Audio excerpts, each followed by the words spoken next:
Buenos días, buenas tardes, y buenas noches. Bonjour, bonsoir. Good morning, good afternoon, good evening, and good night, wherever you may be. Jay Slater case. Random background picture of the day somewhere randomly chosen in Portugal, maybe. Now then, Jay Slater case. Yes, delayed Sunday roast. Here we are on a Tuesday, still eating up the leftovers from a Sunday roast that was well prepared on Sunday but never brought to the table. And the main course was supposed to be and will be right now the roast of one Christopher Pennington, a resident of Tenerife. Spent the last 20 years or so of his life there, and when he had the camera on him, he still couldn't even say the Spanish for buyer and seller, comprador, vendedor. And to this day, I presume he and Pedro, his father, are still in front of a mirror practicing those two words, comprador, vendedor, because after all, after 2 decades in business life in Spain, it is pretty important, I mean, talk about slow learners, to get these basic words right. And yet we are told Chris Pennington is the managing director of, what is it, 8 different international companies. Just saying, has anyone ever seen a video? I mean, we've seen videos plenty of Chris Pennington, hiker extraordinaire, his medals won in Iraq, all-round Good Samaritan and good egg. Yeah, we've seen plenty of those videos. We've had non-stop flows of videos of Chris being the good guy, the heroic guy, the business guy. And yet, we haven't actually seen anything at all of Chris Pennington in action as a businessman. I mean, have you ever seen a video clip of Chris addressing some kind of international board meeting as managing director? Have you ever actually heard him say anything business-like in any format whatsoever? What I've seen is plenty of pics of Chris very proud, preening himself in his early days with his meatloaf mullet and the rest of it, but they're just pics. Now, I would have thought that someone who had mastered the words buyer and seller in Spanish would be welcome indeed in board meetings and business meetings. And, we'd even have a few clips of him doing some kind of bilingual presentation. But no, it's strange, just pics.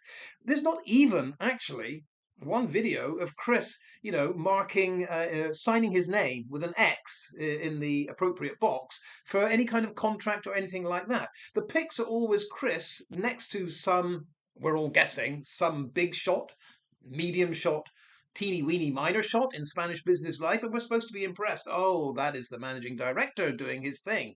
X. Contract signed. So I'm just saying the whole thing of Chris Pennington's business life, it just stinks to me of Daddy having handed on a plate his useless son. I think Stevie's probably got some talents, whatever he's doing, but for the useless son, handed on a plate, here is your managing director role. All you have to do is show up, sign with an X, and you've done your job. You're the managing director. But as far as actually managing or directing, I've seen none of it. And I would have thought by this stage, someone that is so proud as a peacock, vaunting his great business prowess, we would have seen something of his business skills in action. We haven't. And that's what tells me it is one big facade. After all, someone who has the time to smoke like a chimney, get pissed on air as he's doing his videos, and spend 2 weeks blundering around the wilderness pretending he's searching for something, really can't have that many business commitments, I would say. Occasionally, if you venture onto Chris Pennington's channel, you might see, all of these posts about, oh, crypto going up. Raoul says buy. Crypto going down. Raoul says sell. This whole pretense that Chris Pennington actually understands something about the crypto world. I don't believe he does, no more than Ayub Kassim does. But hey, it's a good line. Who's going to challenge him? Well, certainly not friends and family, certainly not anyone in the AG.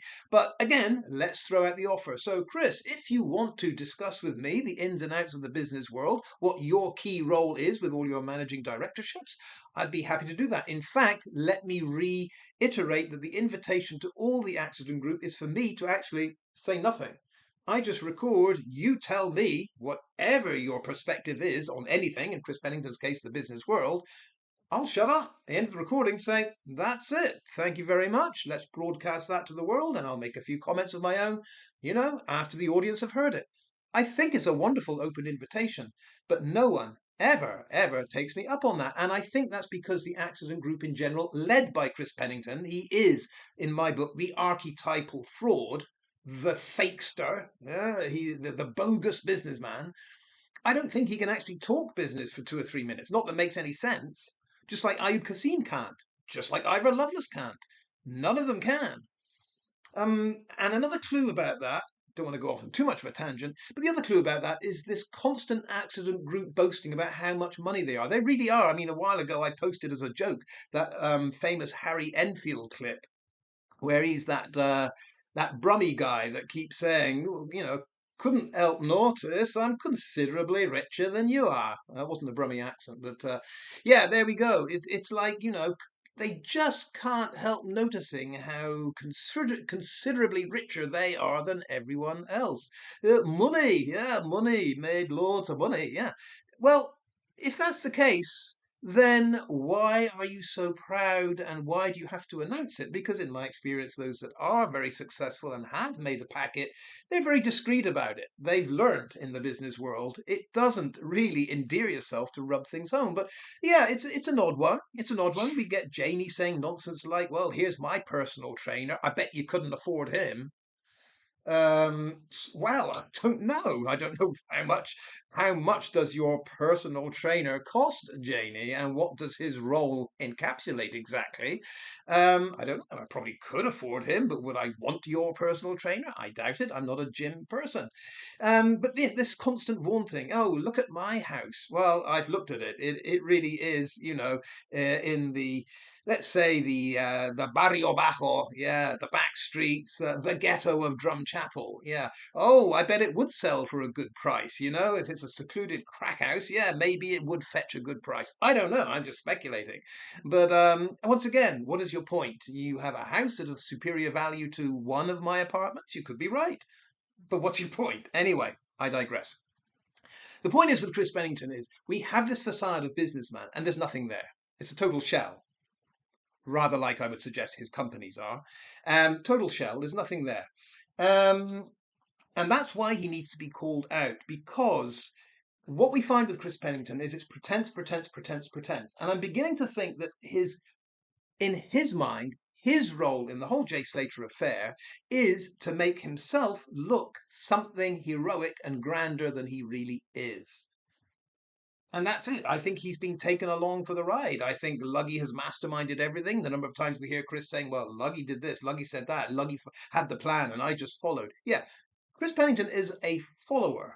But in this instance with Jay Slater, number one aim for Chris was to come out looking like the Good Samaritan, the hero, the self-sacrificing good egg that would do anything for anyone, anytime.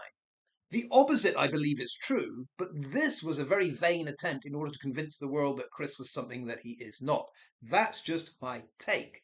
The reason I say that is time and time again we have evidence of Chris Pennington saying stuff that he can't back up.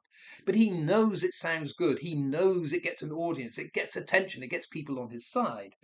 And one of the posts I put up just now, going back to August, late July, August of 2024, not long after Jay's body was found, we have people asking Chris if you put up a picture of the exact spot where Jay's body was found. Now, you'll notice at the time, Chris didn't say, oh, I don't know where he was found. When he's on Sky TV with an interview, Chris has to say that. It's national TV. He can't type something and take it down. He can't remove it. It's on national TV. So when the spotlight is on him, we have Chris Pennington saying quite clearly, I don't know where Jay's body was found. I believe, he's not sure, I believe it was about 500 meters from where I was looking. Fair enough. But when he's writing his little post trying to impress the world and try to convince people he did something he never did, then we get Chris Pennington saying nonsense like, yeah, I've got a pic of the spot. I've got a picture of the spot where Jay was found. Oh, but, I can't show that to the world for obvious reasons. I can't show that to the world, the family privacy. Yeah, I can't show that. And the exact quote that I put up there in my post was, now is not the time. Chris Pennington wrote that back in late July or early August of 2024. Now is not the time. Now that implies to me that at some point in the future there will be a time when the picture that Chris Pennington has of the exact spot where Jay's body was found could be posted. Otherwise, why would you say now is not the time? Why would you just say never ever will that picture be put out there? It will never be seen by the public. It is only for the family. End of. Why not just say that? No, because in Chris's mind, he loves to gain attention. He loves the audience to be drawn in. And here's that little teaser. Now is not the time. But in parentheses, I'm thinking, yeah, but if you beg me, maybe in a few months, I might. Yeah? Because I control everything. I'm the managing director. Yes. So my question is, Chris Pennington, it is now July, yeah, just about last day of June. Here we go. We are entering July of 2026. 2 whole years have elapsed, Chris Pennington. Is now the time you can post that pic? And if not, why not? What is your time scale? When you said back in August or July of 2024, now is not the time, what was your time scale? A few more months? 1 whole year later? 2 years later? We're at 2 years later. Maybe 3 years later, maybe 5 years later, maybe the 12th of never, maybe the never of never. Maybe never is that pic going to emerge of what you have, what you saw, where you found Jay's body. Why is that pic never going to emerge? Because you were never there. You never got anywhere near there. That's what you said to Sky TV.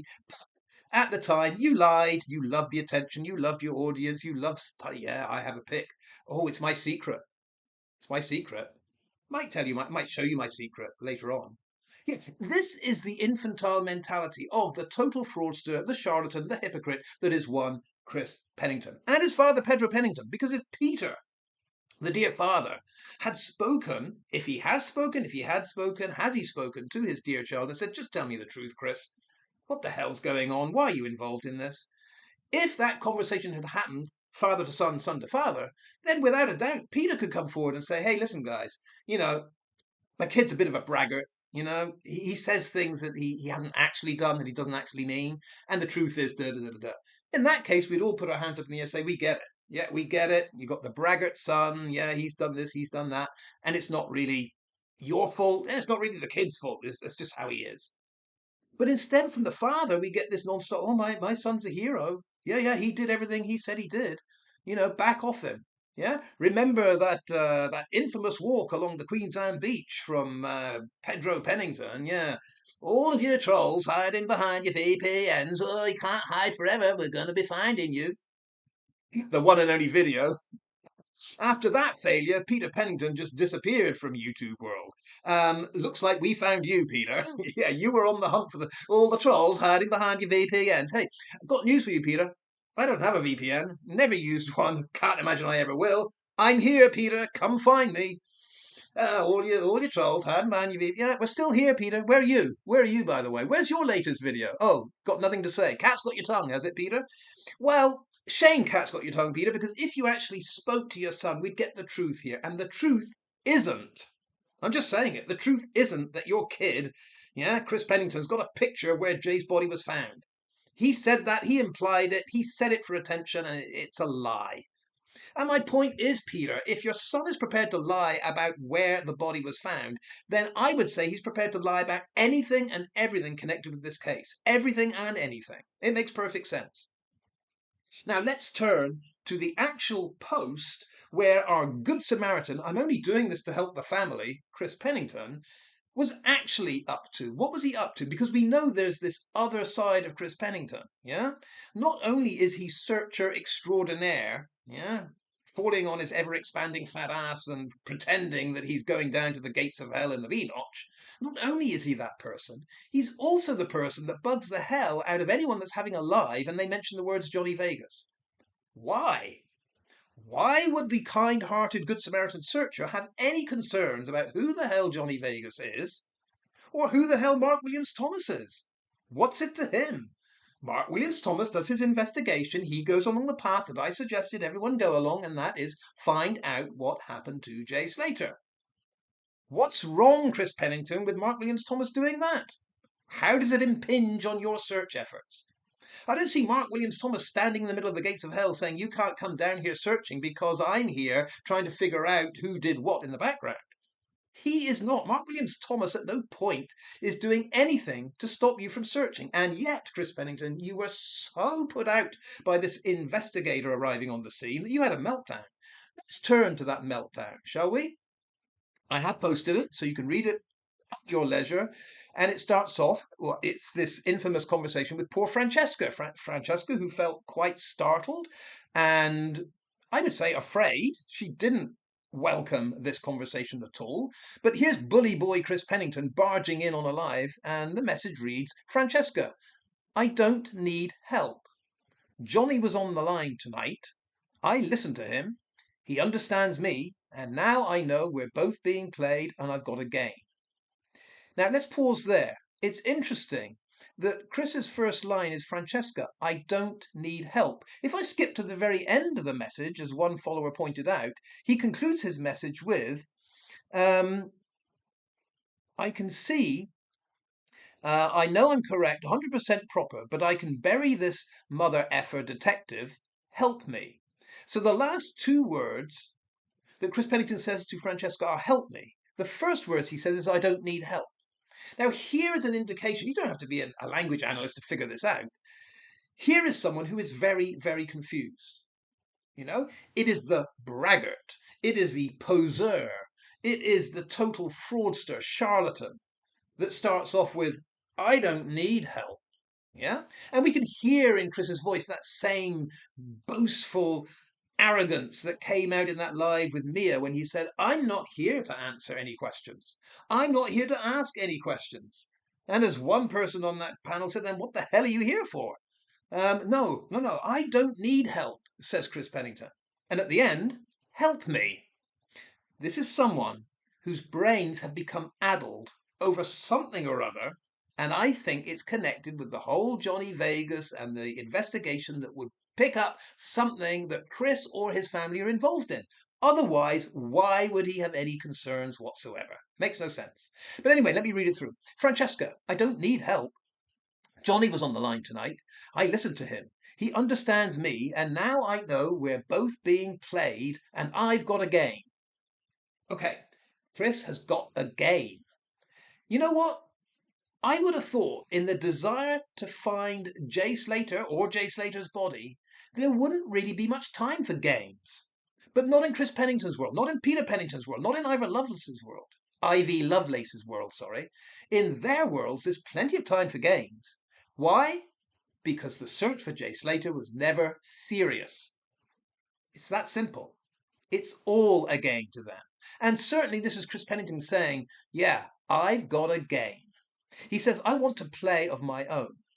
I'm going to play it against that detective that is making up lies, but I can't win the game without the help from Johnny. Please get Johnny to contact me. Does this make any sense to anyone? Here's a good Samaritan, good egg, kind-hearted searcher trying to help the family, and now he wants to play a game. He needs Johnny involved. Why? No one knows. Well, Chris knows, Luggy knows, the whole accident group actually know because Luggy's told them, presumably. They are curious people, the accident group would have said. So what's the connection between Johnny and Chris? And Luggy would have told them. Peter would have told them. They all know.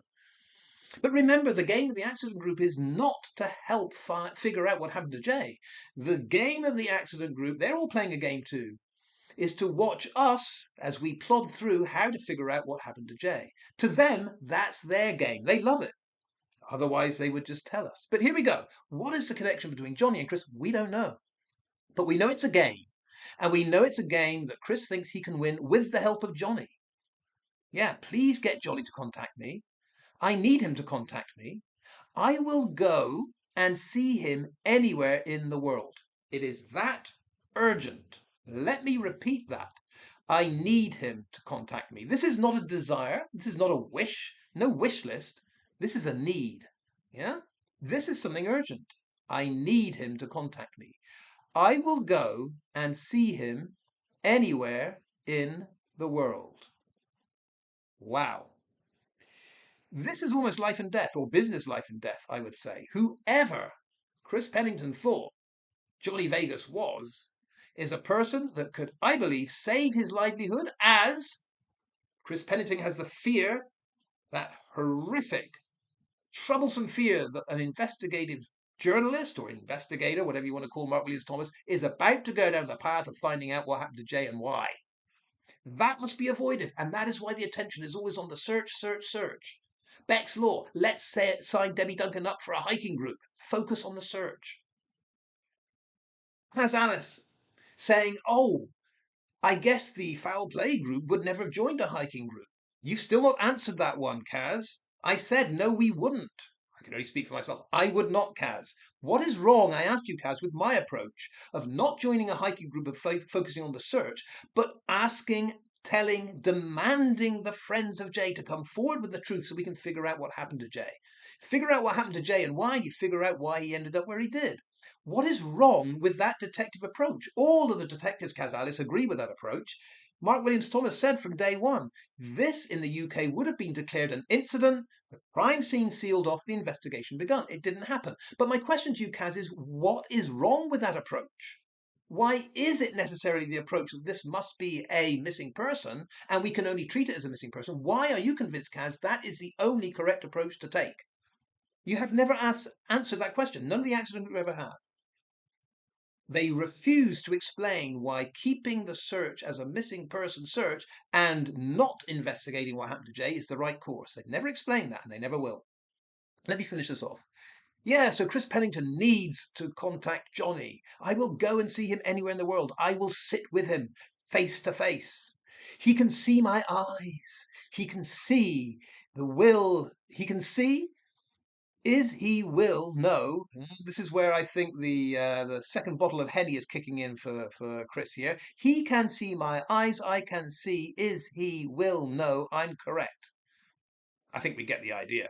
Yeah, Johnny will be able to see that I'm correct, 100% proper. Correct about what? What, Chris Pennington? What? Just tell us, Chris. Take a break from pouring concrete on Villa Grace. It's taken 5 years to build. Still not built. Take a break from all the concrete pouring and all the real estate stuff. Just take 10 minutes of your time, Chris, and explain what the hell would Johnny Vegas see that you're saying is correct? What are you talking about? Yeah, I can bury this mother effing detective. Help me. Why? Why would you like to bury the mother effing detective? Detective just doing his job. You do your job searching away. Why would you be bothered with each other? Now, we won't get any answers about this, and that's not the point. The point is, because we don't get any answers to these very, very simple questions, that in itself is a clue that something other than an accident has happened here. If this were all pure accident, and if Chris Pennington were an upfront, honest, open, transparent guy that had nothing to hide, he would have explained all this years ago and shown us the pictures of where Jay's body was found. No big deal. The fact he hasn't done that, the fact he can't do it, the fact his plodding plonker of a father can't even step in to correct the record tells us everything. Silence here tells us all we need to know, and it is that these people are up to their necks, I allege, in something very, very untoward, and it's in the background of the Jay Slater case, and they just can't bring themselves to explain it. Now, if the accident group find I have said anything that can be disproved, go ahead. And if any of you just want to say something in a recorded fashion so we can hear your voice, your emotion, your expression, your very, I don't know, savoir-faire of going through the record and explaining everything, just let me know. It would be an absolute blockbuster of a video, and it wouldn't be a video, it'd be just your voice, just be a podcast, an oral presentation. The accident group explains something for once. Not one email has ever come from anyone in the accident group concerning anything, even though they allege all kinds of things against us. Not one volunteer has ever said, I would like to express vocally, orally, I would like to put it out there so everyone can hear what I believe. It never happens. Never will. Kaz thought it was a good idea, and then she got shouted down, don't even bother. We have the keyboard warriors themselves. They love to write aplenty, but when it comes to being put on the spot, can you actually exchange views without a pre-written script? None of them can. And that would include our great comprador y vendedor, el gran maricón de la isla. That would be Chris Pennington. What the wedding is, his fiancée Sylvana's been fiancée for a long, long time. Do you think she's getting cold feet for some reason? Can't imagine why. Can you? Hasta la vista, adios, hasta la próxima. See you next time.